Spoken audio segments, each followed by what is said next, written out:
Hello everyone, welcome to my YouTube channel Lover of Knowledge Zipty.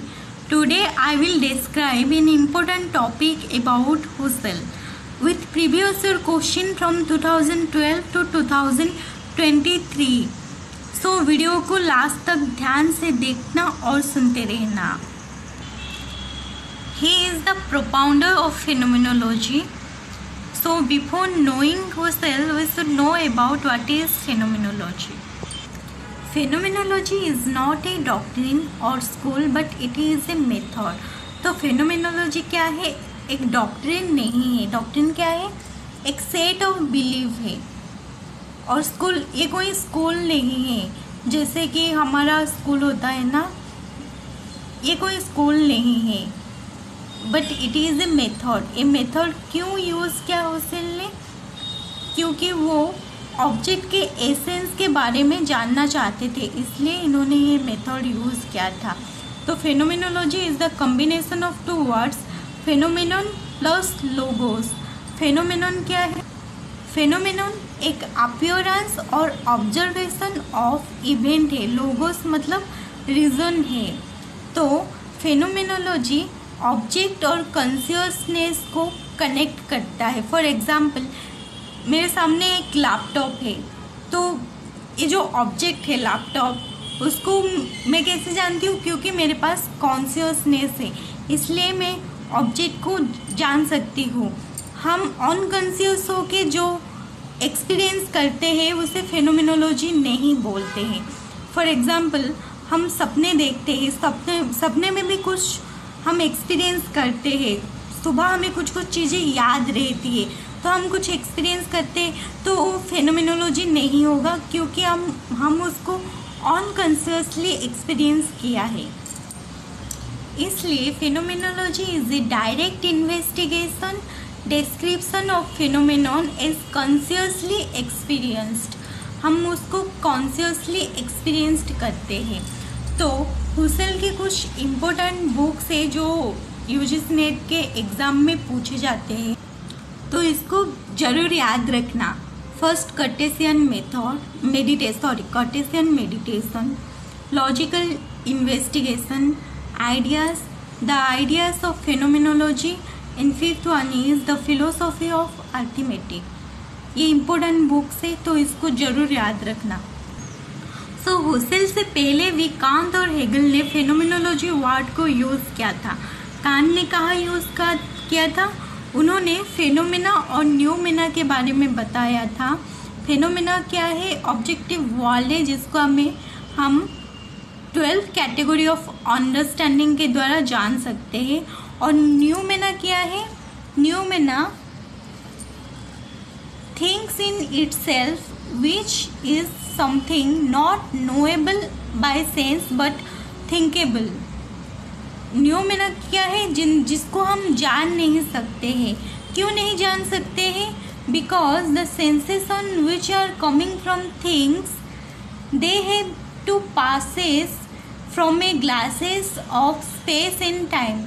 तो जब हमको knowledge मिलता है ना, तो वो क्या होता है? सेंस और स्पेस और एंड टाइम के थ्रू ना पास करता है. तो जो नॉलेज मिलता है ना, तो वो मॉडिफाई हो जाता है, इसलिए हमको वो राइट नॉलेज नहीं मिल पाता है न्यूमेना में. पर हम उसको थिंकिंग कर सकते हैं, हम सोच सकते हैं उसके बारे में, पर एक्चुअल नॉलेज उससे नहीं मिलता है. हम उसको जान नहीं सकते न्यूमेना को. तो नॉर्मली ये क्वेश्चन भी पूछ लेता है कि थिंग्स इन इटसेल्फ क्या है, तो वो क्या है? न्यूमेना है. हेगल ने भी फेनोमेना वर्ड को यूज़ किया था. क्यों यूज़ किया था? डायलेक्टिकल मेथड को अंडरस्टैंड करने के लिए. उनका एक बुक भी है जिसका नाम है द फेनोमेनोलॉजी ऑफ माइंड. पर हुसैल इन्फ्लुएंस हुए थे ब्रिंटनो इन डेकार्ट्स के द्वारा इन्फ्लुएंस हुए थे. तो डेकार्ट्स का जो मेथड था, स्केप्टिसिज्म था, जो हर चीज़ को डाउट करते थे, हुसैल उसको फॉलो किया. उन्होंने बोला philosophy is a rigorous science. Rigorous science क्या है? क्यों है? Because philosophy begins with poverty. देखो पहले साइंस नहीं है, ये रिगोरियस साइंस है। साइंस क्यों नहीं है? क्योंकि साइंस भी कुछ चीज़ों को ना वो प्री सपोजिशन करता है और बायस होता है। फॉर एग्जाम्पल प्री सपोजिशन करता है मतलब पहले से सोच के रखता है। For example there is a life possible in Mars, Mars पे एक लाइफ पॉसिबल है, तो इसको क्या किया है, ये प्री सपोजिशन किया है, पहले से सोच के रखा है, जिसका कोई एक्यूरेट नॉलेज नहीं है। हम मतलब क्या ऐसे कुछ चीज़ें हैं, कुछ स्टेटमेंट्स है जो साइंस एस्टेब्लिश करता है पर वो प्रूव्ड नहीं है, इसलिए फिलोसॉफी साइंस नहीं है, एक रिगोरियस साइंस है, रुसेल ने बोला था। और philosophy begins with poverty. Philosophy begins with absolute poverty. तो एब्सोल्यूट प्रोबेटी क्यों है? क्योंकि जो डाउटफुल मेथड यूज़ किया था ना, स्केप्टिक मेथड यूज़ किया था, उसमें उसने बोला था पहले से जो थे ना वो सब चीज़ों को एज इट इज़ मान लेते थे। उन्होंने किसी को भी एज इट इज़ नहीं माना, वो जीरो से स्टार्ट किया, मतलब पहले से स्टार्ट किया, जीरो से बिगिन किया था, इसलिए उन्होंने बोला फिलोसॉफी बिगिन्स इन एब्सोल्यूट प्रोबेटी। ये भी एग्ज़ाम में पूछा जाता है। एब्सोल्यूट प्रोबेटी क्यों है? एब्सोल्यूट प्रोबेटी क्या है? विदाउट एनी प्री सपोजिशन और विदाउट एनी बायसनेस। तो बायसनेस नहीं करना चाहिए, नॉलेज को, ऑब्जेक्ट का एसेंस को जानने के लिए हमको बायस नहीं होना चाहिए और प्री सपोजिशन नहीं करना चाहिए, पहले से कुछ सोच के नहीं रखना चाहिए। फॉर एग्जाम्पल जैसे कि रैशनलिज्म जो थिंकर थे, जैसे कि डेकार्ट्स को ही ले लो, तो उनको बोलोगे तो ऑब्जेक्ट के एसेंस को कैसे मानोगे, तो हमेशा बोलेंगे कि रीज़न के द्वारा मान सकते हैं। तो ऐसे कुछ प्री सपोजिशन नहीं करना है, बायस नहीं होना है। बायस क्या है? सपोज दो लोग हैं और एक को हम जानते हैं, दूसरे को हम नहीं जानते, हम मिठाई देंगे तो क्या करेंगे, हम जैसे जानते हैं उसको थोड़ा ज़्यादा देंगे। तो ऐसे अगर हम बायस हो जाएंगे ना तो हम एक्चुअली एसेंस तक नहीं पहुंच पाएंगे, इसलिए उन्होंने पहले से स्टार्ट किया जीरो से। सो फेनोमेनोलॉजी क्या है? डिस्क्रिप्टिव इन नेचर है, not psychological in nature. Psychological in nature क्यों नहीं है? क्योंकि साइकोलॉजी क्या है? एक मेंटल स्टेट है which is itself continuously changeable.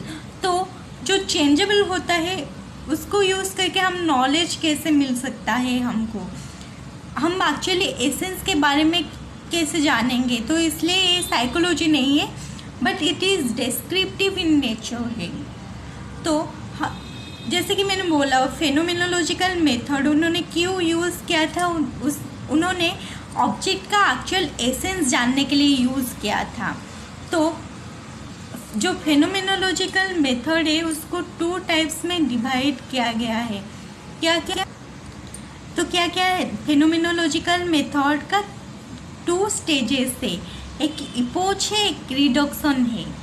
तो इपोच क्या है? इपोच डिकनेक्टिंग फ्रॉम एक्सटर्नल वॉल और ब्रैकेटिंग। तो जब हम इपोज को यूज एक ऑब्जेक्ट का एसेंस को जानने के लिए पहले हमें क्या करना पड़ेगा? डिसकनेक्ट होना पड़ेगा एक्सटर्नल वर्ल्ड से, और सब चीज़ों को क्या जितने भी अननेसेसरी चीज़ें हैं उन सबको ब्रैकेटिंग करना पड़ेगा। फॉर एग्ज़ाम्पल जैसे हम योगा करते हैं, तो जब योगा करते हैं हम क्या करते हैं? एक्सटर्नल वर्ल्ड से डिसकनेक्ट हो जाते हैं, तभी हम हमारे इनर से एक नॉलेज मिलता है। सो उन्होंने फेनोमेनोलॉजिकल मेथड में इंट्यूटिव इन्वेस्टिगेशन करने के लिए कहा है। तो इपोज का मतलब क्या है? इपोज का मतलब ब्रैकेटिंग है, नॉर्मली एग्जाम में पूछा जाता है इपोज का मतलब क्या है, ब्रैकेटिंग और सस्पेक्शन। देन रिडक्शन कितने टाइप के हैं? रिडक्शन 3 टाइप्स के हैं। एक फेनोमेनोलॉजिकल रिडक्शन है, एक आइडेटिक रिडक्शन है, एक ट्रांसेंडेंटल रिडक्शन है। तो फेनोमेनोलॉजिकल रिडक्शन क्या है? देखो, इसको हम इजीली समझते हैं। फॉर एग्जांपल, एक फ़ोन है, हमें क्या करना है, उस फ़ोन के एसेंस के बारे में जानना है। हम कैसे जानेंगे? पहले इपोच मेथड अप्लाई करेंगे। तो इपोच में क्या होगा, हम ना डिस्कनेक्ट कर देंगे एक्सटर्नल वाल, मतलब एक ब्रैकेटिंग कर देंगे, जैसे कि हम मैथ में करते हैं। कुछ अननेसेसरी चीज़ होता है और क्रिटिकल होता है, तो हम क्या करते हैं, इजी बनाने के लिए उसको ब्रैकेट में रख देते हैं। वैसे ही डिस्कनेक्ट हो जाएंगे एक्सटर्नल वर्ल्ड से, मतलब बाहर के लोग क्या कहते हैं उस चीज़ के बारे में, हम उसको क्या कर देंगे, एक ब्रैकेट में रख देंगे। क्योंकि क्यों, हमें उसका एसेंस हमें जानना है, तो हम दूसरे क्या कहते हैं इसको नहीं समझेंगे। ओके, उसके बाद हम क्या करेंगे, रिडक्शन मेथड अप्लाई करेंगे। तो पहले क्या करेंगे, फेनोमेनोलॉजिकल रिडक्शन अप्लाई करेंगे। फेनोमेनोलॉजिकल रिडक्शन में हम क्या करेंगे, हम mental psychological things like happiness, sadness, mood को रिड्यूस कर देंगे। क्यों? क्योंकि वो जो हैप्पीनेस, सैडनेस ये सब है ना, वो अफेक्ट करता है नॉलेज ऑफ थिंग्स को। हमको जब अफेक्ट करेगा वो, तो हमको राइट नॉलेज नहीं मिलेगा। फॉर एग्ज़ाम्पल, एक पर्सन को ले लो, हम उसको पसंद करते हैं, तो अगर वो कुछ बुरा भी करता है, कुछ रॉन्ग डिसीजन भी लेता है ना, तो हमें क्या लगता है, वो अच्छा लगता है। क्यों? क्योंकि हम उसको पसंद करते हैं। तो ये नहीं करना है। तो फेनोमेनोलॉजिकल रिडक्शन में क्या करेंगे, हम मेंटल साइकोलॉजिकल थिंग्स को हम रिड्यूस कर देंगे। देखो, रिड्यूस का मतलब यहाँ पर डिनाई नहीं किया है, उन्होंने किसी भी चीज़ को डिनाई नहीं किया है और रिमूव नहीं किया है, वो बस सब चीज़ को एक ब्रैकेट के अंदर रख देते हैं। क्यों? क्योंकि उनको एसेंस के बारे में जानना था, तो ये कर देंगे। फिर क्या होगा, हम आइडेंटिक रिडक्शन करेंगे। आइडेंटिक रिडक्शन क्या है, एक्सीडेंटल प्रॉपर्टीज़ को हम रिड्यूस करेंगे। जैसे फ़ोन है, फ़ोन का एक्सीडेंटल प्रॉपर्टीज़ क्या है, उसका कलर है, शेप है, साइज है, इस चीज़ को क्या करेंगे, हम रिड्यूस कर देंगे, तो हमको एक्चुअल नॉलेज मिल जाएगा। तभी भी जब हम इडेटिक रिडक्शन करेंगे ना, तो हमको ऑब्जेक्ट का एसेंस के बारे में नॉलेज मिल जाएगा। तो एसेंस का पता कैसे मिलेगा, हमको कॉन्शियसनेस के द्वारा एसेंस का पता मिलेगा। एसेंस कहाँ से मिलेगा, कॉन्शियसनेस के द्वारा एसेंस का पता मिलेगा।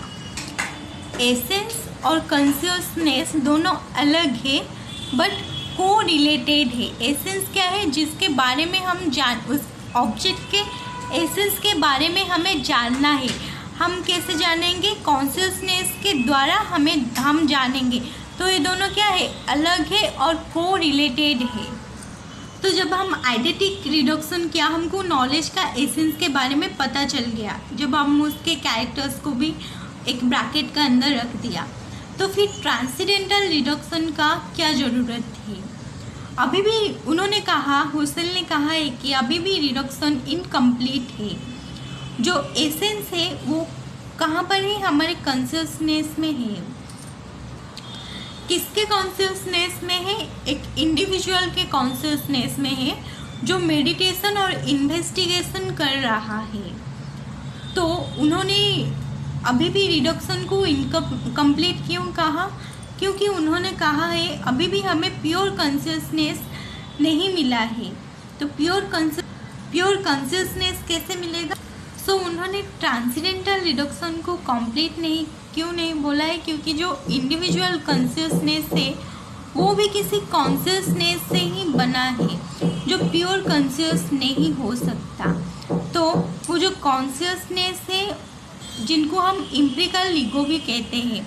नॉर्मली इंडियन फिलोसफी देखेंगे ना हम, कॉन्शियसनेस मतलब क्या, नॉर्मली सोल को समझेगा। हुसेल ने सोल के बारे में कुछ नहीं बोला है, मैंने जस्ट समझाने के लिए बोला है। सपोज कॉन्शियसनेस मतलब सोल को ले लो, उसको भी हमें क्या एक्चुअल नॉलेज तक पहुंचने के लिए क्या करना पड़ेगा, रिडक्शन करना पड़ेगा, रिमूव करना पड़ेगा।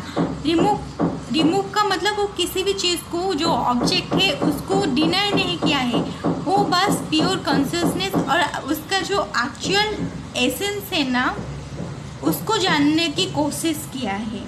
तो जब हम एम्पिरिकल ईगो और कॉन्शियसनेस को भी रिड्यूस कर देंगे ना, तो हमें क्या मिलेगा? प्योर कॉन्शियसनेस मिलेगा और ट्रांसेंडेंटल कॉन्शियसनेस मिलेगा, जो कि बेस ऑफ एवरीथिंग है। ये जो प्रोसेस है ना प्योर कॉन्शियसनेस का और ट्रांसेंडेंटल कॉन्शियसनेस का, उसको ही ट्रांसेंडेंटल रिडक्शन बोला जाता है। बाद में ट्रांसेंडेंटल रिडक्शन को सबने क्रिटिसाइज भी किया था। फिर से एक बार रिवाइज कर लेती हूँ। देखो, फेनोमेनोलॉजिकल रिडक्शन में क्या करते हैं? मेंटल थिंग्स को वो साइड कर देते हैं, रेड्यूस कर देते हैं। आइडेंटिक रिडक्शन में वो क्या करते हैं? ऑब्जेक्ट के कैरेक्टरिस्टिक को रेड्यूस कर देते हैं। क्यों वो रेड्यूस करते हैं? क्योंकि उनको एक्चुअल एसेंस के बारे में जानना था, इसलिए उन्होंने रिडक्शन किया है। फिर जब वो आइडेंटिक रिडक्शन करते हैं तब उनको नॉलेज मिल जाता है एसेंस के बारे में, एसेंस क्या है उसका नॉलेज मिल जाता है। पर फिर उन्होंने क्या किया? वो जो कॉन्शियसनेस है ना, उसको क्या प्योर कॉन्शियस नहीं माना, तो इसलिए उन्होंने क्या किया? कॉन्शियसनेस और एम्पिरिकल ईगो को भी रिड्यूस किया। उसके बाद जाके उनको क्या मिला? प्योर कॉन्शियसनेस मिला। इस प्रोसेस को ट्रांसेंडेंटल रिडक्शन बोलते हैं। जो ट्रांसेंडेंटल रिडक्शन है, बाद में क्या बहुत सारे फिलोसोफर ने इसको क्रिटिसाइज भी किया था। देन उनका और एक कॉन्सेप्ट है इंटरसब्जेक्टिविटी। इंटरसब्जेक्टिविटी क्या है? Relation between me and others. Then उन्होंने इंटेंशनलिटी के बारे में भी बोला है। इंटेंशनलिटी क्या है? It is a direction of consciousness. For example, ये क्या है? ये एक बुक है। कोई मुझे पूछेगा तो मैं क्या बोलूँगी? एक बुक है। क्यों? क्योंकि इस बुक का मेरे पास क्या है? कॉन्शियसनेस है, इसलिए मैं बता रही हूँ। तो इस ऑब्जेक्ट के बारे में मेरे को डायरेक्ट किसने किया है?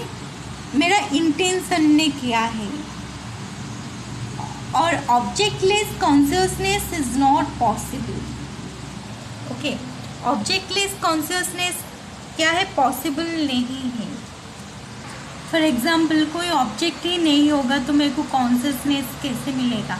और इंटेंशनलिटी क्या करता है? फॉर एग्जाम्पल, यहाँ पर एक टेबल होगा तो क्या करेगा? उनसे डायरेक्ट करेगा कि वो टेबल है या लैपटॉप है।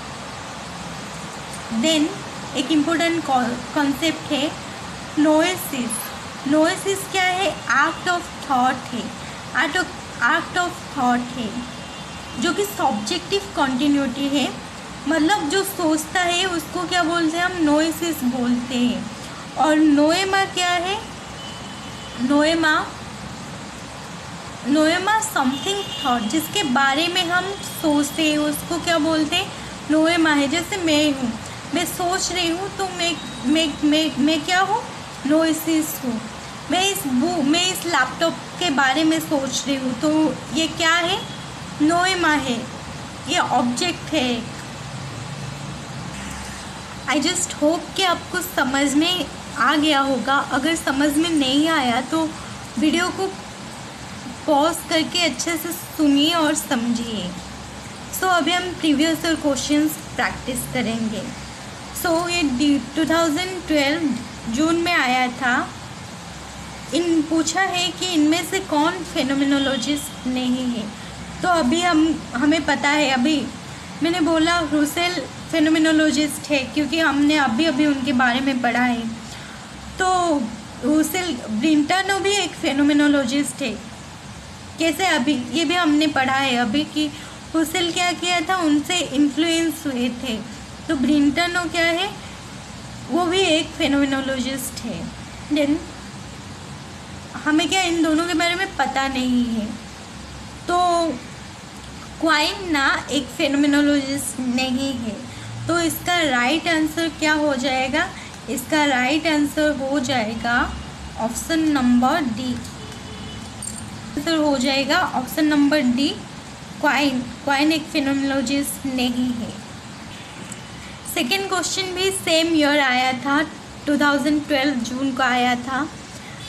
पूछा है लॉजिकल इन्वेस्टिगेशन का ऑथर कौन है। तो मैंने अभी बताया था उनके बुक्स। तो लॉजिकल इन्वेस्टिगेशन किसने लिखा है? हुसेल ने लिखा है। तो इसका राइट आंसर क्या हो जाएगा? ऑप्शन नंबर बी हो जाएगा। तो विटगेनस्टाइन ने क्या याद रखे? विटगेनस्टाइन ने फिलोसॉफिकल इन्वेस्टिगेशन लिखा था। ये भी बहुत इम्पोर्टेंट क्वेश्चन है, यूजीसी नेट के एग्ज़ाम में पूछा जाता है और गेट के एग्ज़ाम में भी पूछा जाता है। तो याद रखो, लॉजिकल इन्वेस्टिगेशन हुसेल ने लिखा था और फिलोसॉफिकल इन्वेस्टिगेशन विटगेनस्टाइन ने लिखा था। देन नेक्स्ट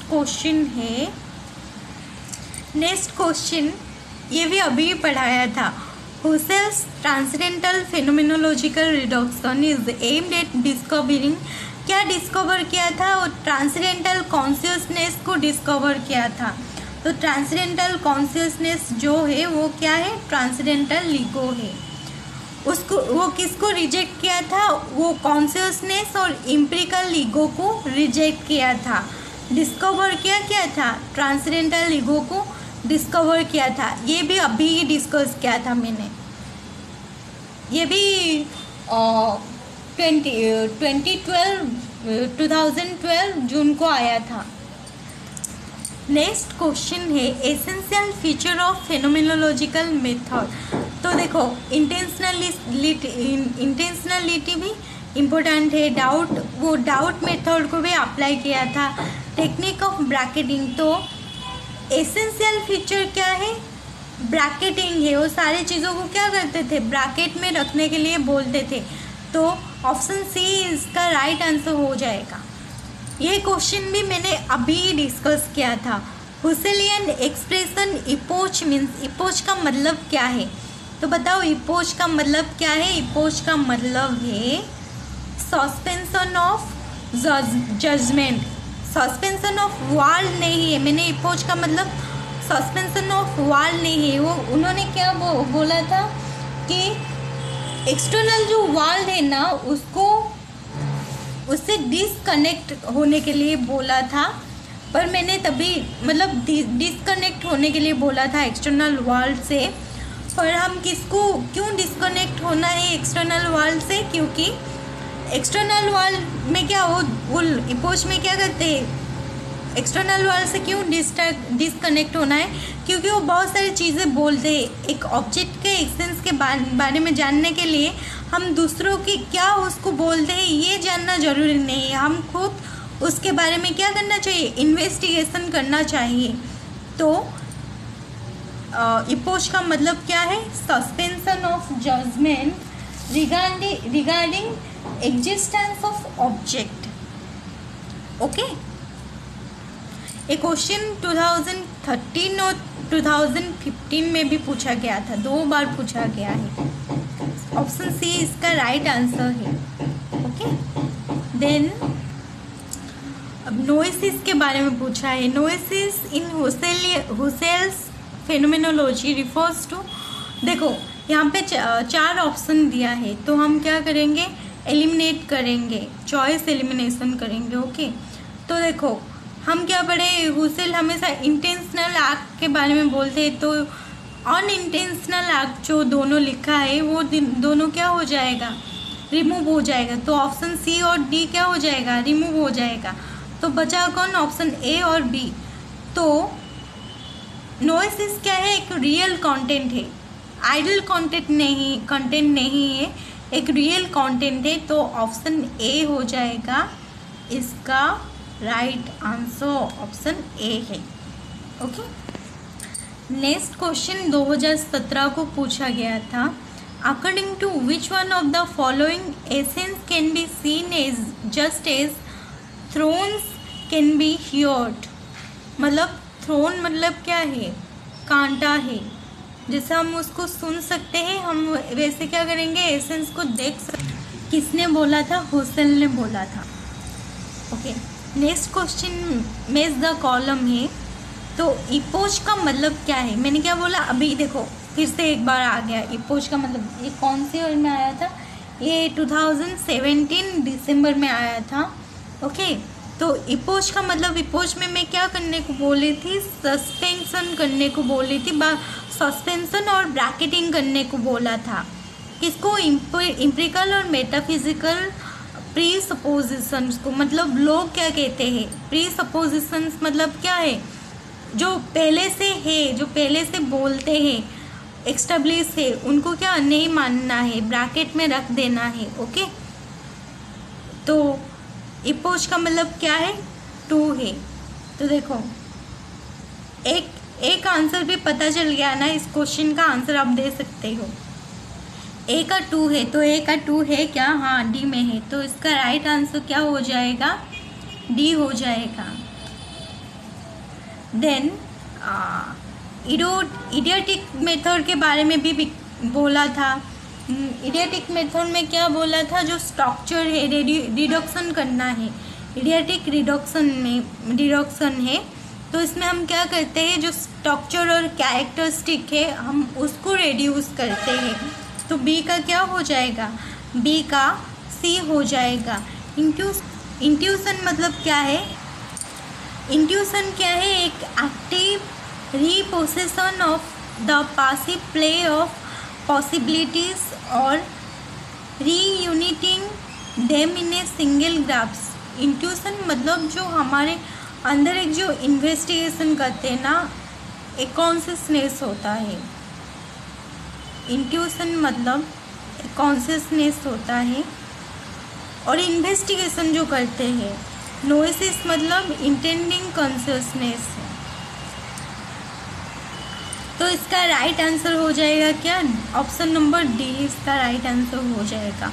ओके, तो हुसेन ने क्या बोला था, इंटेंशनलिटी में 3 मेजर मोड्स के बारे में बोला था। वो क्या है, परसेप्शन, वो क्या क्या है, perception, imagination and signification.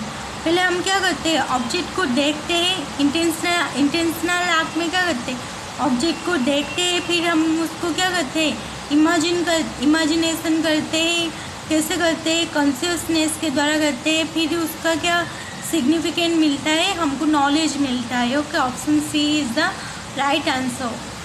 Then phenomenological reduction के बारे में पूछा है। फेनोमेनोलॉजिकल रिडक्शन का प्रपोज क्या है प्रपोज इसका, to examine the meaning produce by pure impersonal consciousness. तो फेनोमेनोलॉजिकल रिडक्शन में हम क्या करते थे, साइकोलॉजिकल कॉन्सेप्ट को हम क्या करते थे, रिड्यूस करते, तो वो क्या है, इम्पर्सनल कॉन्शियसनेस से। तो इसका राइट आंसर क्या हो जाएगा, ऑप्शन नंबर ए हो जाएगा। इसका 2023 में आया था, पूछा है philosophy is a rigorous science, किसने बोला था, हुसेन ने बोला था। देन नेक्स्ट क्वेश्चन गेट 2021 में आया था। क्वेश्चन क्या है, according to Husserl's phenomenology, eidetic reduction is meant to provide access to the sphere of. देखो इसमें हम क्या बोले हैं कि जो एक्सीडेंटल स्ट्रक्चर्स है ना, तो ऑप्शन बी इसका राइट आंसर हो जाएगा, accidental structure of psychic process. Next question है, Husserl's fifth Cartesian meditation is founded upon the realization that the reduction to my transcendental sphere of ownness. इसका answer क्या हो जाएगा, इसका आंसर हो जाएगा फंडामेंटली वो क्या करता है, caught me does not fundamentally caught me of from others, मेरे को अदर्स से नहीं अलग करता है, ट्रांसेंडेंटल स्पेस उसका। So let's meet in another video with some new and more excited content. Till then, stay tuned with my channel. If you like the video, please do like, share, comment and subscribe my channel. Thank you for watching.